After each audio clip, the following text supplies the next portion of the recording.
On our radio program, we had a gentleman call, and he had been in an accident, quadriplegic. Never walk again, never move his arms again. And I talked with him and I said, there really isn't going to be hope here until you've been able to grieve what you've lost. Then you can see what you have left.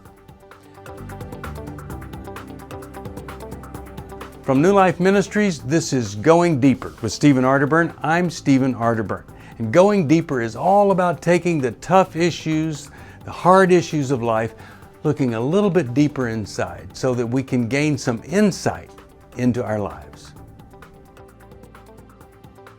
Hi, Steve Arterburn here. Welcome to Going Deeper.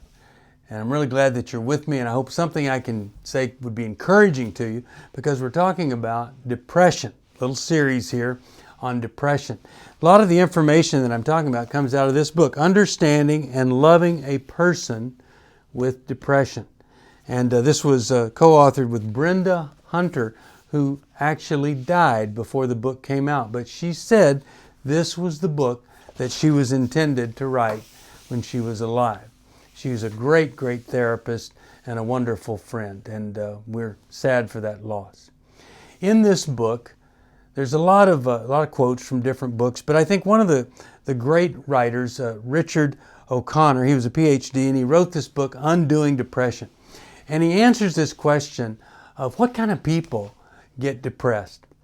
He says, I think that probably depressed folks are some of the most responsible people, some of the most hardworking people that really are putting forth as much effort as they possibly can to live with none or very little payoff. Because if you're in this depressed mode, nothing feels good. Nothing feels like we all, if we're not depressed, feel when something good has happened. Now, about 10% of the folks in this world are depressed at any given time. Over a year, about 20% of people will go through some kind of depression. There are many kinds of depression. If there's what we call premenstrual dysphoric disorder, and it's literally related to a woman's menstrual cycle, and that depression comes on. Many people know what postpartum depression is all about and how that works. But let me just describe what it's like when somebody has a major depressive disorder. You go through this time. It's not persistent, but it's a disorder here. Perhaps you would notice that there's a depressed mood most of the day, nearly every day. So if you were living around someone, you would just say, they're such a downer. And you might want to judge them, but what they might be dealing with is this major depressive disorder. They don't have interest in things that bring pleasure to other people. Maybe they used to play golf all the time. No interest. Or they love playing with kids. They don't want any part of it. Big change there. And then you see weight loss or weight gain. Sometimes people get so depressed it just shuts down the appetite. Other times people are eating to try to find some level of comfort through the food. And then two extremes in the area of sleep. Don't sleep or sleep all the time. In my family, we do have a history of depression.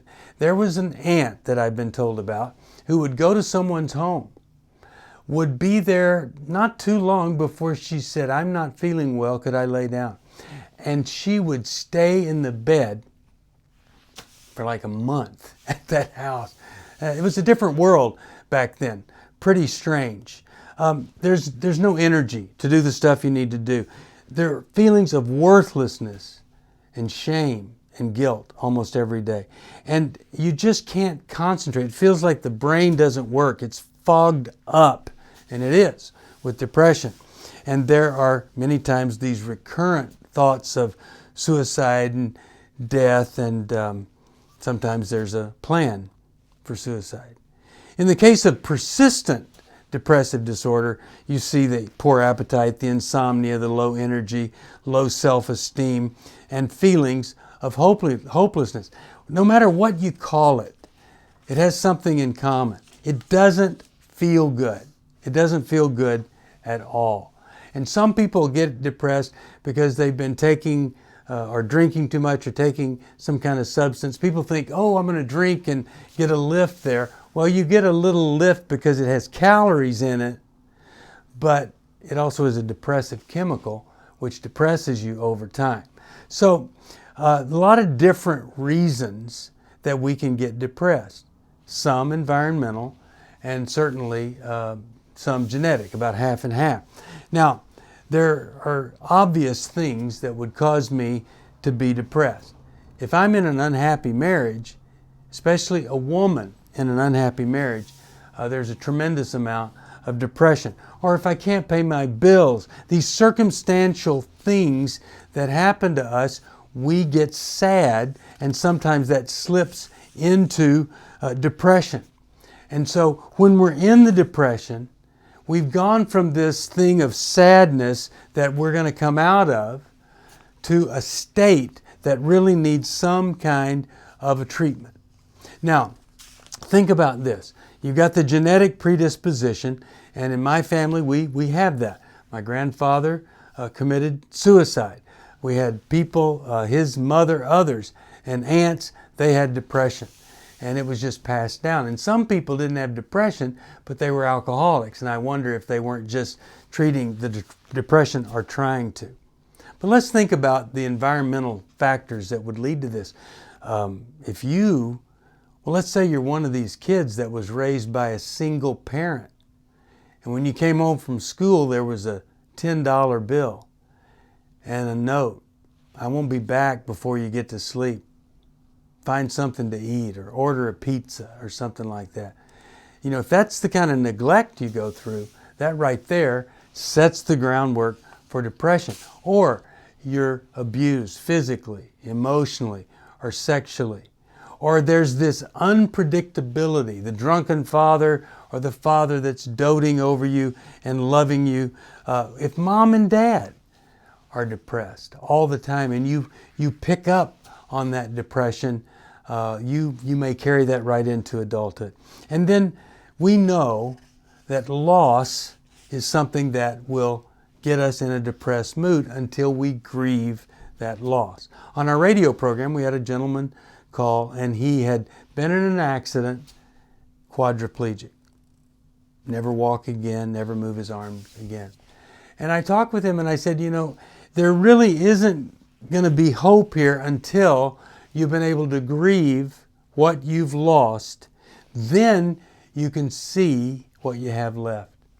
And a lot of times when we have such a staggering loss, I mean, it's just a job to hang on and to not give up total and complete hope. You have to grieve what you've lost. You have to work through many times an anger at God for letting it happen. And it's just one of the worst experiences ever. But if we can get through it, then we can also get over it, and then we can get beyond it. I've told the story before about Charles Haddon Spurgeon, the prince of preachers in Europe. At age 15, he became a Christian. At 16, a preacher. And at age 17, he had his first church. By the time he was 23, so many people wanted to hear him preach on a Sunday, he moved the service over to the Surrey Gardens there in Europe and in England. And when he did, he was going to be able to preach to 11,000 people. But that was a place where they had vaudeville shows and stuff, and jealous preachers said, you're going to be preaching in the devil's playground.